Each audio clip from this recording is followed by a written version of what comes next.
অপহৃত সীতাকে লঙ্কা থেকে উদ্ধার করতে যেমন রাবণের ছোট ভাই বিভীষণের সাহায্য নিয়েছিলেন রাম, রামায়ণের দেখানো পথেই এবার নির্বাচনী ময়দানে অর্জুনকে পরাজিত করতে তার ভাইপো সৌরভের সাহায্য নিলেন ব্যারাকপুরের তৃণমূল প্রার্থী পার্থ ভৌমিক।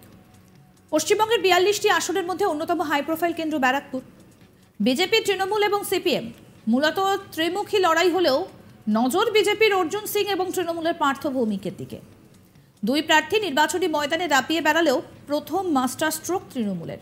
বিজেপির প্রার্থী অর্জুন সিংকে পরাস্ত করতে তারই পরিবারের সদস্য ভাইপো সৌরভ সিং এর ওপর ভরসা রাখল তৃণমূল। সৌরভকে তৃণমূলের নির্বাচনী এজেন্ট বানানো ঘাসফুল শিবির। ব্যারাকপুরের রাজনীতিতে একটা আলোচিত চরিত্রই অর্জুন সিং। গত কয়েক বছরে ঘন ঘন দলবদল করার ফলে দলবদলু হিসেবে পরিচিত হয়ে গিয়েছেন অর্জুন। প্রথমবার 19-এর নির্বাচনে টিকিট না পেয়ে বিজেপিতে যোগদান, এরপর বিজেপি টিকিটে সাংসদ নির্বাচিত হন। 2 বছরের মাথায় ফের তৃণমূলে ফিরে যান। একই চিত্র 2024-এর নির্বাচনও। তৃণমূলের টিকিট না পেয়ে বিজেপিতে নাম লেখান অর্জুন, এরপর প্রার্থী হন। বছর কয়েক আগে এই অর্জুনের হাত ধরেই কার্যত রাজনীতিতে নাম লেখান ভাইপো সৌরভ সিং। 2019 সালে ব্যারাকপুরের রাজনৈতিক পালাবদলের পরই বিজেপির হাত শক্ত হয়। সেই সময় অর্জুনের হাত ধরে ভাটপাড়া পুরসভার একাধিক তৃণমূল কাউন্সিলর বিজেপিতে নাম লেখান, আর তখনই অনাস্থা ভোটে জয়লাভ করে ভাটপাড়া পুরসভার চেয়ারম্যান নির্বাচিত হন এই সৌরভ সিং। পরে কাকার দেখানো পথেই বিজেপি ছেড়ে ফের তৃণমূলে যোগদান করেন সৌরভ। কিন্তু সম্প্রতি অর্জুন ফের বিজেপিতে ফিরলেও সৌরভ সেই পথ মারাননি। তার বক্তব্য ছিল এই দল বদলের ফলে কাকার বিশ্বাসযোগ্যতা নষ্ট হচ্ছে, কিন্তু তিনি সেই পথে শরিক হতে চান না। কাকা ভাইপোর সম্পর্কে দূরত্ব তৈরি হয়, আর সেই দূরত্বকে কাজে লাগিয়েই একটু একটু করে সৌরভকে নিজের কাছে টানেন পার্থ ভৌমিক। সম্প্রতি পার্থ ভৌমিকের নির্বাচনী প্রচারেও দেখা গিয়েছিল সৌরভকে। সেই সৌরভকে নির্বাচনী এজেন্ট করে চমকে দিলেন তৃণমূল প্রার্থী। বিভীষণের সহায়তা নিয়ে রাম সফল হয়েছিলেন ঠিকই, কিন্তু সৌরভের সাহায্য নিয়ে পার্থ নির্বাচনী যুদ্ধ জয় করতে পারবেন কিনা সেটা সময় বলবে। কি বলছেন সৌরভ সিং, অর্জুন সিং এর ভাইপো, শুনি। আপনি জিজ্ঞেস করবেন ভীম সিং কে ছিলেন, আর কিছু জিজ্ঞেস করতে হবে না। আমি ভীম সিংয়ের পুত্র, আইডেন্টি কার্ড আপনাকে দেখিয়ে দেবো। ওনার অনিল কুমার সিং, ওনার ডাক নাম ভীম সিং, অরিজিনাল নাম অনিল কুমার সিং ছিল। করতে পারেন, যেহেতু আমি ওনার বিরোধে আছি, করতে পারেন। উনি বিজেপি করছেন, আমি তৃণমূল করছি। আপনি জিজ্ঞেস করবেন ভীম সিং কে ছিলেন, আর কিছু জিজ্ঞেস করতে হবে না। আমি ভীম সিংয়ের পুত্র, আইডেন্টি কার্ড আপনাকে দেখিয়ে দেবো। ওনার অনিল কুমার সিং, ওনার ডাক নাম ভীম সিং, অরিজিনাল নাম অনিল কুমার সিং ছিল। করতে পারেন, যেহেতু আমি ওনার বিরোধে আছি, করতে পারেন। উনি বিজেপি করছেন, আমি তৃণমূল করছি। আমাদের প্রতিনিধি দীপক দেবনাথ কি প্রতিবেদন তুলে ধরলেন, শুনবো। দেখো, ইতিমধ্যে নির্বাচনী প্রচারণা জমে উঠেছে ব্যারাকপুর লোকসভা কেন্দ্রে। আগামী 20 মে এই কেন্দ্রের লোকসভা নির্বাচন, কিন্তু তার আগে প্রধান দুই রাজনৈতিক দল বিজেপি এবং তৃণমূল কংগ্রেস, তাদের যারা প্রার্থী আছে তারা প্রার্থীরা কিন্তু কার্যত নির্বাচনী প্রচারণায় দাপিয়ে বেড়াচ্ছেন। বিজেপির প্রার্থী করা হয়েছে অর্জুন সিংকে এবং তৃণমূলের প্রার্থী রাজ্যের মন্ত্রী পার্থ ভৌমিক। কিন্তু ইতিমধ্যে যেই সবচেয়ে বড় চমকটি দিয়েছে কিন্তু তৃণমূল কংগ্রেস, কারণ তৃণমূল কংগ্রেস তাদের যে প্রার্থী, সেই প্রার্থীর নির্বাচনী এজেন্ট করা হয়েছে সৌরভ সিংকে। তুমি জানো যে এই সৌরভ সিং সম্পর্কে বিজেপি যে প্রার্থী অর্জুন সিং তার ভাইপো, এবং কার্যত অর্জুন সিংকে পরাস্ত করতে, অর্জুন সিংকে পরাজিত করতে কিন্তু এটি একটি মাস্টার স্ট্রোক বলে কেউ কেউ মনে করছেন। কারণ আমরা কয়েকদিন আগে দেখেছিলাম যে তৃণমূল যখন এই পার্থ ভৌমিককে প্রার্থী করে, তখন এই পার্থ ভৌমিককে কিন্তু এই সৌরভ সিং এগিয়ে গিয়ে তাকে ফুল দিয়ে তাকে শুভেচ্ছা জানান, এবং তৃণমূল প্রার্থী এই পার্থ ভৌমিক যখন নির্বাচনে প্রচারণায় বেরিয়েছিলেন, তখন সেই নির্বাচনী প্রচারণায় কিন্তু এই সৌরভ সিংকেও দেখা গিয়েছিল। এখন প্রশ্ন উঠছে, কেউ কেউ বলছেন যে ঘরের শত্রু বিভীষণ, অর্থাৎ আমরা দেখেছি যে রামায়ণে যদি দেখি, সেক্ষেত্রে দেখবো যে রাবণ যখন এই সীতাকে হরণ করে নিয়ে গিয়েছিল এবং সেখানে যখন লঙ্কায় নিয়ে গিয়েছিল, তখন কিন্তু এই সীতাকে উদ্ধার করতে কিন্তু রাবণের যে ছোট ভাই বিভীষণ, তার সহায়তা নিয়েছিল কিন্তু রাম, এবং তার সহায়তা নিয়েই কিন্তু সেখান থেকে লঙ্কা থেকে সীতাকে উদ্ধার করে নিয়ে যাওয়া হয়।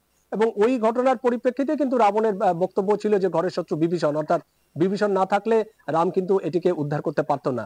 ঠিক সেইভাবেই সেই নীতিকে কাজে লাগিয়ে কিন্তু এক প্রকার মাস্টার স্ট্রোক দিলেন এই পার্থ ভৌমিক। কারণ তুমি জানো যে ব্যারাকপুরের এই যে রাজনীতিতে একটা বড় ফ্যাক্টর বা একটা মানে একটা চরিত্র, বড় চরিত্র কিন্তু এই অর্জুন সিং। কারণ তার সাম্প্রতিক যে দল বদল, বেশ কয়েকবার তিনি দল বদল করেছেন। আমরা দেখেছি যে 2019 সালের নির্বাচন থেকে কারণ তিনি একসময় এই তৃণমূল কংগ্রেসের বিধায়ক ছিলেন এবং 2019 সালে যখন তাকে তৃণমূলের টিকিটে লোকসভার প্রার্থী করা হলো না, সেই সময় কিন্তু দল পরিবর্তন করেন এবং তৃণমূল ছেড়ে তিনি বিজেপিতে আসেন এবং বিজেপি টিকিটে জয়লাভ করেন, তারপরে সাংসদ নির্বাচিত হন। কিন্তু বছর দুয়েকের মাথায় তিনি আবার ফের তৃণমূল কংগ্রেসে ফিরে যান এবং আমরা এই নির্বাচনও দেখলাম যে 2024 সালের নির্বাচনও দেখলাম যে তাকে যখন তৃণমূল প্রার্থী করলো না এবং তারপরে তিনি দল বদল করলেন, ফের একবার বিজেপিতে যোগদান করলেন এবং বিজেপি টিকিটে তিনি প্রার্থী হয়েছেন এবং তার নির্বাচনী প্রচারে লড়ছেন। কিন্তু এই যে সৌরভ সিং কিন্তু কাকার হাত ধরেই এক প্রকার তার রাজনীতি আসা এবং প্রথম থেকে তিনি রাজনীতিতে ছিলেন এবং বেশ কয়েকবার যতবার এই অর্জুন সিংকে দল বদল করতে দেখা গেছে কাকার হাত ধরে, কাকার পথ অনুসরণ করে কিন্তু এই সৌরভ সিংকেও দল বদল করতে দেখা গেছে। কিন্তু এই শেষবার 2024-এ যখন নির্বাচনের তাকে প্রার্থী করা হলো না, তাকে যখন প্রার্থী করলো না, তখন যখন দল বদল করলেন, সেই সময় কিন্তু কাকার পথ অনুসরণ করেননি এই সৌরভ সিং এবং তাকে বলতে শোনা গিয়েছিল যে কাকার যে নীতি, কাকার যে আদর্শ, এই আদর্শ তিনি মানেন না, এতে কাকার ভাবমূর্তি ক্ষুণ্ণ হচ্ছে। আমি জানি না কাকা তিনি এটি বুঝতে পারছেন কিনা, কিন্তু কাকার পথ অনুসরণ করে আমি আর দল বদল করবেন না এবং সেই থেকে তিনি তৃণমূলেই চলে যান। এবং আমরা এটাও দেখেছি যে 2019 সালের লোকসভা নির্বাচনে যখন তিনি এই বিধায়ক পদ পরিত্যাগ করে তিনি যখন সাংসদ হলেন, তখন তাকে সেখানে নির্বাচন করা হয় এই ভাটপাড়া বিধানসভা কেন্দ্রে এবং সেই উপনির্বাচনে কিন্তু তার পুত্র এই অর্জুন সিং এর পুত্র পবন সিংকে সেখানকার বিধায়ক করা হয় এবং তারপরে সেখানে একটা অর্জুন রাজ একটা কায়েম হয় এবং বেশ কিছু তৃণমূল নেতা, বেশ কিছু অন্য দলের নেতা নেত্রীরা তারা কিন্তু আস্তে আস্তে পদ্মফুল শিবিরে যোগদান করেন এবং সেই সময় এই সৌরভ সিংকে অনাস্থা ভোটে জিতিয়ে এনে কিন্তু ভাটপাড়া পৌরসভার চেয়ারম্যান করা হয়েছিল।